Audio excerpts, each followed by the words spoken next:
Ujú. ¿Y crees que, o sea, bueno, yo creo que al final el hombre es bueno por naturaleza?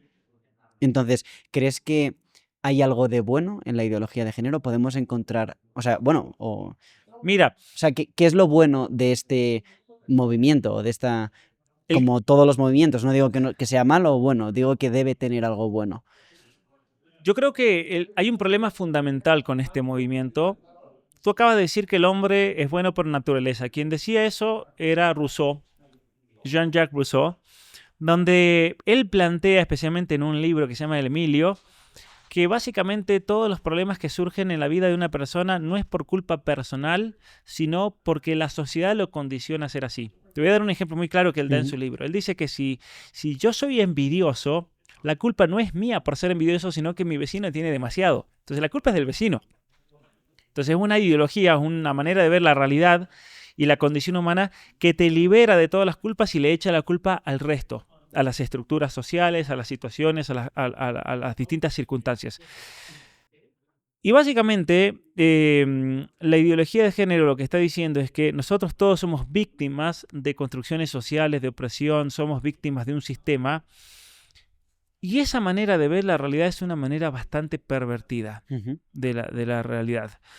Si tú me preguntas, bueno, a ver, ¿cuál es el gran aporte de la ideología de género? Yo te voy a O decir sea, yo ninguno. lo que me refiero al final es que todos tenemos una ley natural, ¿no? Ujú. Y entonces, al final, pues somos buenos. O sea, me refiero a que yo creo que el hombre es más bueno que malo Mira, en sí. Entonces, hay millones de personas que ciertamente, piensan de una manera, hay sí. millones de personas que están en contra de tal. Entonces, Lo que no pasa es son que, malas esas personas, aunque sigan, pero debe haber algo mira, bueno que les mueva lo, lo que, o lo, que... lo que tú tienes que pensar es lo siguiente, que nosotros podemos hacer una consideración de distintos niveles del ser humano. Si tú vas a hacer una consideración metafísica en cuanto al ser de quiénes somos nosotros y nuestra propia naturaleza, en ese sentido podemos decir que hay una cierta bondad natural en el hecho de ser seres humanos. A eso voy. Totalmente. Hay una grandiosidad en el hecho de ser humano. Nosotros notamos en la naturaleza toda una gradación del ser que termina en una especie de el ápice, en lo máximo de la expresión del ser natural en el ser humano que tiene la capacidad de amar, tiene la capacidad de pensar, de conocer, la creatividad.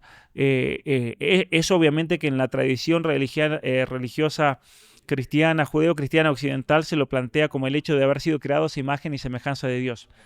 Pero la ideología de género, en cuanto tal, a mí me parece realmente se entiende muy bien en relación a esta imagen del ser humano dotado de algo especial y como una criatura especial en lo que es la creación, lo que es la visión o el paradigma cristiano del ser humano, porque la ideología de género presenta un paradigma que está en las antípodas. Por eso a mí me parece que es una visión bastante perversa del ser humano la que plantea la ideología de género. Porque si bien es verdad, todo ser humano, incluso aquel que haya caído víctima de la ideología de género, tiene algo muy valioso, tiene una dignidad que nunca se pierde, esta manera de pensar y de aceptarla para sí mismo, si los postulados de Judith Butler son verdaderos, es una ideología totalmente autodestructiva. Es una ideología, en los escritos de Beatriz Preciado de España se nota mucho más porque es mucho más obsceno, es mucho más perverso, es mucho más dirigido a tratar de destruir la objetividad de las cosas. Por ejemplo, Beatriz Preciado habla de la revolución anal. ¿Qué significa eso? Significa que nosotros hemos caído víctimas de una imposición social que nos dice que el sexo es heterosexual. Entonces ella dice, lo que tenemos que hacer es igualar esa situación de desigualdad y reducir el sexo a la penetración anal. Y cuando ella habla de penetración anal, ella habla de meterte un palo por el trasero, donde es un acto destructivo, donde tú tienes que cambiar el significado mismo del objetivo de los miembros corporales, donde ella habla de ejercicios para masturbarse el brazo, de tal manera que nosotros podamos cambiar esas zonas erógenas de los genitales como si fuese algo posible. Hay una base genética, hay una base química, hormonal en eso, cambiarlas a distintas partes del cuerpo para así reconstruir en cierta manera la naturaleza humana.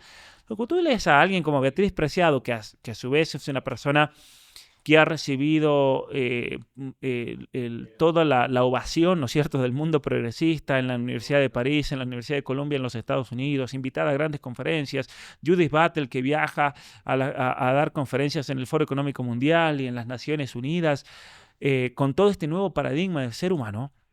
Y tú te das cuenta de que hay algo bastante pervertido realmente en la concepción del mundo, en la concepción del ser humano como tal, donde no hay lugar para la trascendencia, no hay lugar para la familia, no hay lugar para el amor verdadero, no hay lugar para los valores y las virtudes femeninas y masculinas. Y lo peor de todo es que es un cinismo mortal. ¿Qué es un cinismo? Son estructuras las que ellos plantean de poder y de opresión tan grandes que es imposible escapar de eso.